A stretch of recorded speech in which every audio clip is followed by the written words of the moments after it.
you're coming into my webinar room and listen to me about a specific topic.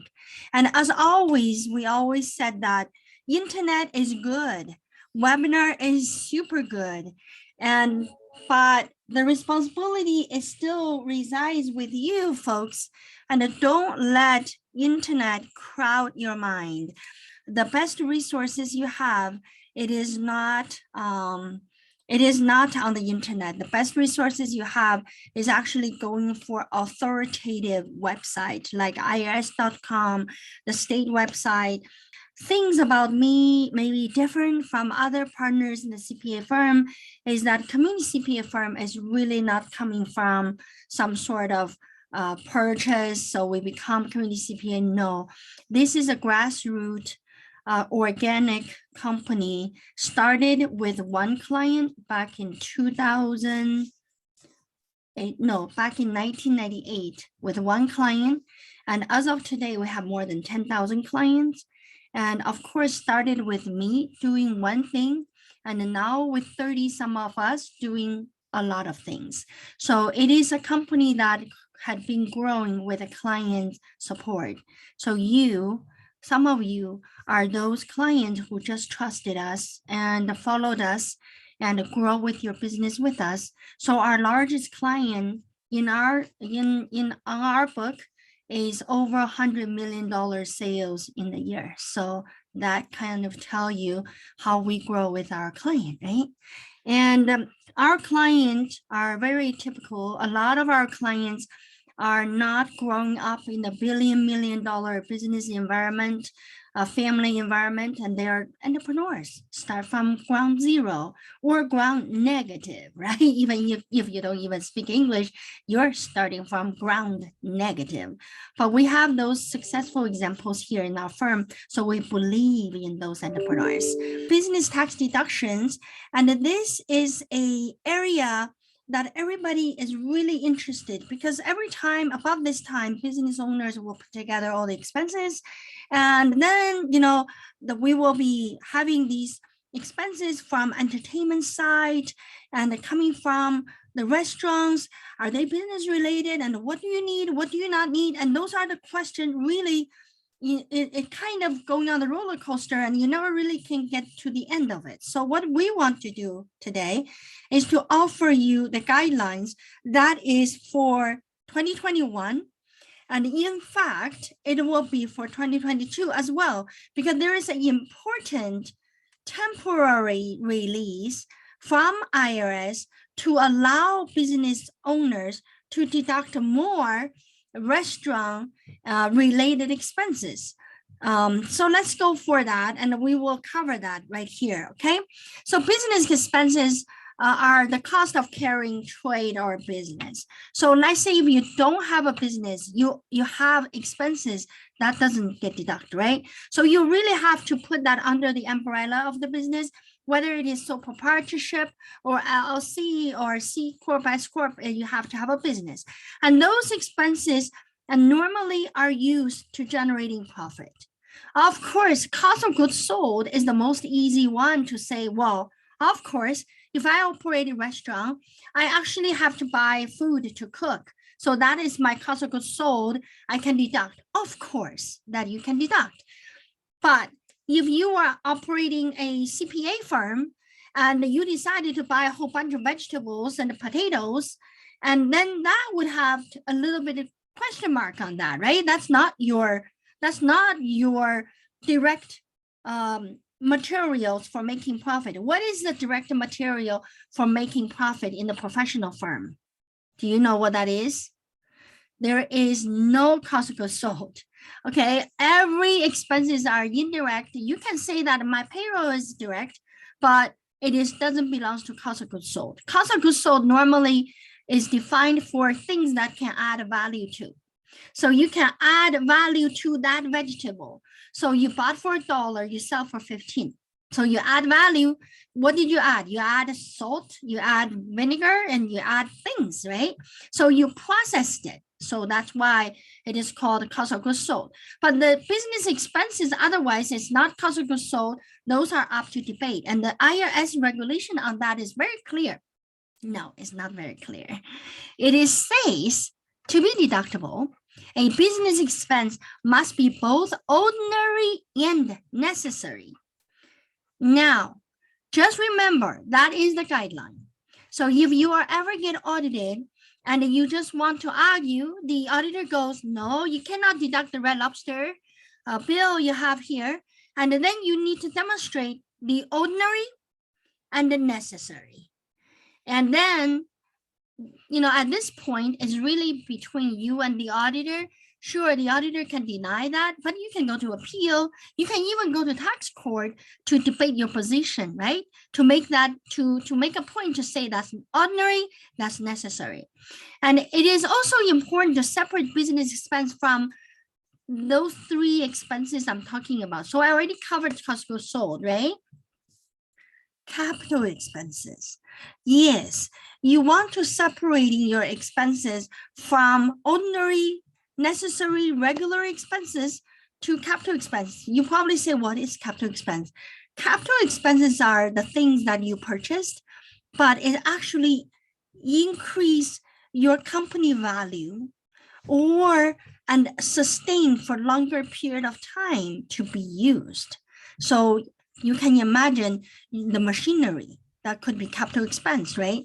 If you are in massage industry, your expensive luxury massage bed, it is not a personal expense. That is your capital investment, capital expense. Of course, personal expenses are things really is not necessary for business. And there is a famous court case, okay? I'm not making it up. And it is an attorney in New York, and he deducted expenses that he has to watch porn videos and porn movies, whatever. So he was spending money on that. And he's making the case that to be ordinary, necessary.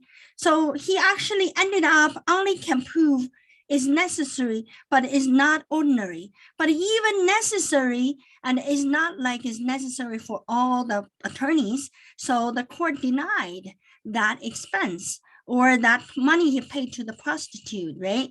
So that's a case in the history book. So that tells you that those are personal expense and that do not go through to the business. And if you put through the business, IRS audit you, don't go to tax court, because whatever you go on to tax court is a public information. And that's why you sometimes can, very interestingly, sometimes you'll find tax court cases that is actually is your neighbor's case. And you would never know that if they didn't go to tax court, but if they went to tax court, you know what they're doing. And did I find that before? Yes, I have found that. So I felt like I know a lot more of people's life, but it's life. And if you really have to go to tax court, just find a good tax attorney and protect yourself. Maybe don't go to tax court if you don't want information to be on the public side, right? All right. And when can I deduct expense? When you can deduct expense depends on your accounting method. And this is the question that we've been asked all the time. To deduct the expenses, just remember there's two generally used methods. Let's say if you had a restaurant meal expenses, you are going to deduct because it's a business meal and you are inviting client to eat. And you did that on December 31st, 2021. So now you paid by credit card. And if you paid by credit card, that means you hasn't really paid it yet, right? So if you are under cash method accounting and you cannot deduct that because it's not coming in yet. But if you're on accrual method accounting, you can deduct that because it has already happened. And then it's already on your book as a payable because your credit card bill will come next month, right? So that would be the most simple way to think about expense. So on the income side, and when you are in cash method, that means whatever client paid you, you already deposit that into your bank, you will count that as your income. If the client didn't give that to you yet, just told you that, hey, Ying, I'm going to pay you $5,000 soon. And you don't include that because that is money that you did not receive yet. Maybe it's on your book as client owe you as a receivable, but then again, you didn't get it yet, right? So for that, in that case, you only report if it is cash method, you only report what you received. But if you are accrue method, you have to include the one that you billed. Make sense? Because you have that waiting on the book to be received, that is already your income.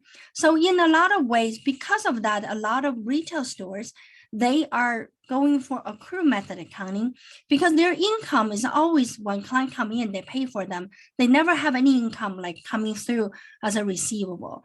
But on the expenses side, they can include their cost of goods sold already coming in, but they haven't really paid the bill yet. So there is a good reason for you to know when you can deduct your expense. Okay, what qualifies for business meal? I was just giving you example of the Red Lobster and you were eating with client, and it should fall under these guidelines. Business meal should still have a business purpose and involve dining with customer, prospective customer, clients, suppliers, employees, partners, professional advice. You just cannot be taking my son to eat because he misses McDonald's. No, right? So there has to have a business reason. The food and beverage should not be lavish. How did you say that word? I knew how to say that. I don't remember how to say that. Extravagant. Extravagant, yes. See, Chinglish is at play. Okay. Then under those circumstances, an IRS may come to you say, no, that is too much. What? One simple dish cost you $15,000. So I have never really had a dish cost me $15,000, but I do know client who had dishes that cost that much for dinner, for 2 people dinner. So that is called too much. Okay, you and one of your employee must be present when the food and beverage are served. So this is another one. You must be in together and cannot be yourself on the phone and with somebody and then eating, say that's a business meal because I was on the phone with someone. So it says that it needs to be a real connection you're making for the benefit of your business, right? So that is how you qualify for business meal. And a part of the, on the CAA Act in 2021, the deductibility of the business meal changed. So the they took away the prior deduction and they actually put it in 50% threshold, but giving 50% threshold for all the meals deduction that you have on the business meal or eating with your employee, eating with your client, all of these things, and they're putting in a 50%. But later on, they had a temporary relief and they give 100% deduction for a period of time. And that period of time is from the beginning of 2021 to the end of 2022. So these 2 years, we can deduct business meal 100%. The temporary 100% deduction was designed to help restaurants, many of which has been hard hit by the COVID pandemic. See, they have a purpose, right? Didn't I tell you all the tax rules are politically driven? This is exactly, it's driven economy. If economy is not there, the president not gonna stay for long. So president cares about economy being working. And this includes high-end restaurant and beverage, including alcohol for business purposes, folks. I know sometimes I have clients who come in and goes, no, I know alcohol cannot be deducted because we're not allowed the alcohol to be deducted. And remember, other than the IRS rules, the company can make up their own rule. Sometimes when you work in a big company, and you might get confused with the company's rules versus IRS rules. Okay, so in here, you can deduct alcohol, but if you are a government employee and you work for business trip for the government, and you're not allowed to take alcohol. So don't get confused with organizational rule versus the IRS business rule. So as a business owner, you can also set up rules. You can say to your employee that, look, and we are not going to reimburse any alcohol. That is not against the IRS rules just because IRS says, okay, you say no, and you can do whatever you want. You are the business owner, right? But you at least should know on your own when you are doing things and you are following IRS guidelines. But in the business side, and if you give a more relaxed rules, and as long as it didn't get over to IRS requirement, you're fine. But if you're getting more restricted rules, and you can always do that. The food does not need to be consumed on the restaurant premises because of the pandemic. So they allow you to take the food. And the tax, tips, delivery fees, sales tax, all of these are deductible. So you don't have to separate that. Oh, tips, I cannot deduct tips. No, you can deduct tips. But I do remember when I was working at Iowa State University, and I know that the tips is not deductible. Like when I submit for my reimbursement, and they actually, the university do not allow the employee to pay tips on that. You have to pay it out of your pocket at that time. So just, in general, try to be clear with, we're talking about IRS rules, but in your company, you can do what you want, as long as the bottom line is you meet IRS requirement, right? And you can generally deduct only 50% of the meal you furnish to the employee. So let's say if you operate, say the restaurant, you operate a restaurant, you give the employee meals. So they, you can only, these employee meals they took normally cost you $10, and you can only deduct half of it, and then they need to pay the other half of it. Okay. And then for in-office coffee and snack, those kind of things, they actually do not really, they do not fall into these 50%. These are more meals. The coffee supplies and in the office, they're deductible. They have a name for that, fringe benefit, that is deductible. And per diem meals are not 100% deductible, as well as while they're out of town for business purposes. These are all general rules. There are certain examples where you can deduct the full cost, meals whose value you included in the employee wages, which means that, let's say if I have a staff person and it goes out eat a $40 meal, right? And if I put the $40 on this person's paycheck, then of course you can deduct 100% of that. And if you are doing the holiday parties, that is deductible, okay? That is fully deductible. And the meals that you furnish to your employee at work site when you operate a restaurant or catering services, that's fully deductible. Of course, if you have the employee working through those events, and that's kind of their, that's your cost for running the business. So here you can deduct it. So these are the fully deductible expenses. Remember, we now have this temporary relief for the restaurant part. So when you catering from the restaurant for the employee, and that is 100% deductible. Okay, those are for 24 months from January 2021 all the way to December 2022. But we don't know on 2023 how that would change, but the temporary rules are here. And the business entertainment expenses like sport event and shows, they are not deductible. Okay, you cannot deduct the ticket you bought to take a business client to a sport game. So clear, right? But if you separate your expense out, so here is the sport ticket, this is the meal, then you can deduct the meal. That is 100% deductible. So just keep that in mind. And other business meal and entertainment expenses, you can deduct cost of meal entertainment you sell to the public. So this is really important to know. Okay, so if you open to the public, then you can deduct it. And a good example would be, one of the attorney firm, they have this annual picnic.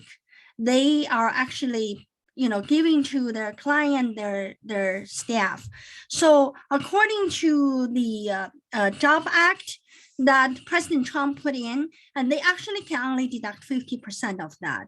But if they open, even for the Job Act, if they open that event to anybody walking over to the law firm's parking lot, like nobody, they're not their client, they're just open to the public if you happen to be in the area and you come and you eat.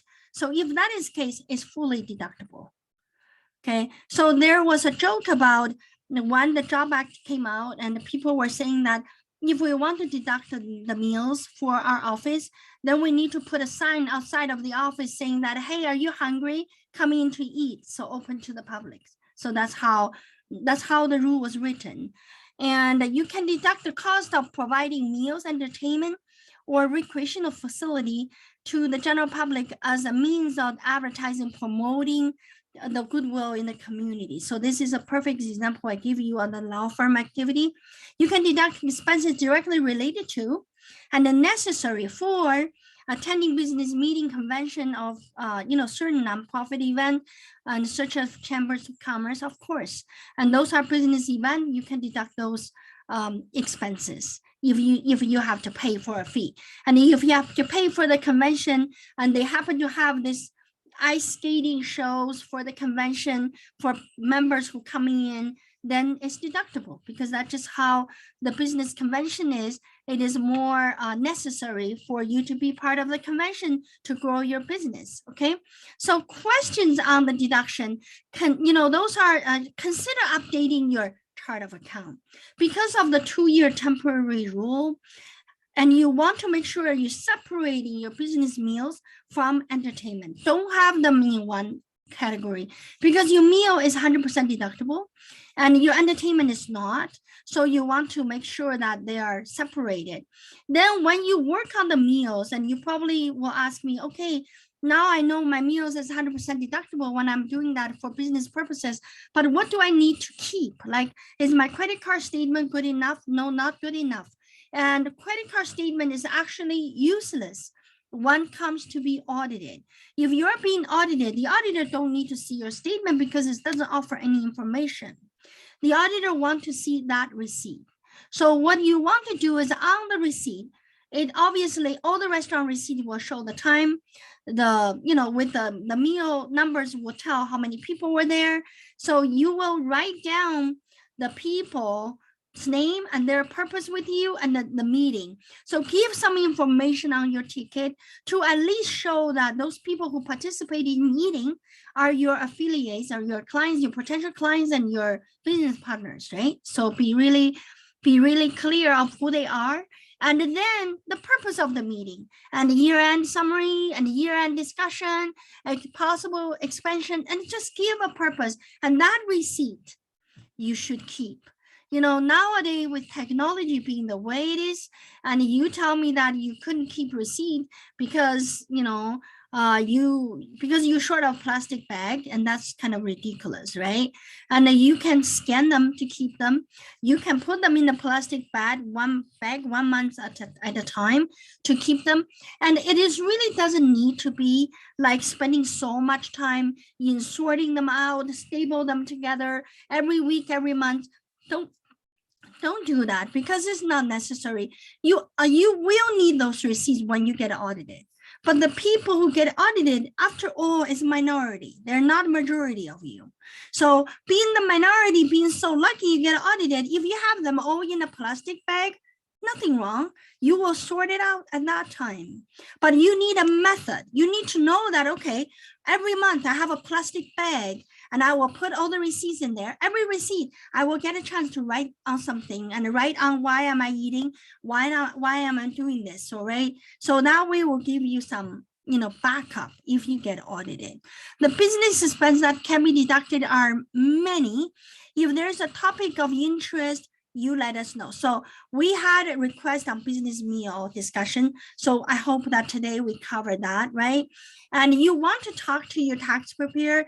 And if you think certain business meals and the business expenses wasn't deducted properly, if you felt like you just really had them, but your tax preparer just roll them off and say, no, you cannot deduct it, only 50% is deductible, then maybe you can mention to them that, I heard from somewhere and there's a temporary rule. I can deduct 100%. So, if that's the case, maybe they will look into the rule and allow you to deduct more. After all, you are in charge of your tax return. Even if your tax return is prepared by another person, if you get audited, it really doesn't have a lot to do with the other person. It is you need to come up with a supporting document. So make sure that you take that responsibility, finding ways to better your system, okay? Now we're coming out of pandemic. I'll tell you, after pandemic, it is going to be a lot of compliance review. And I really think that CPA firm is one of those businesses that it will never end because, you know, pandemic, too busy with all these government programs. Then after pandemic, too busy with all these government compliance audit. So it's just gonna be all the way through and there's no easy time.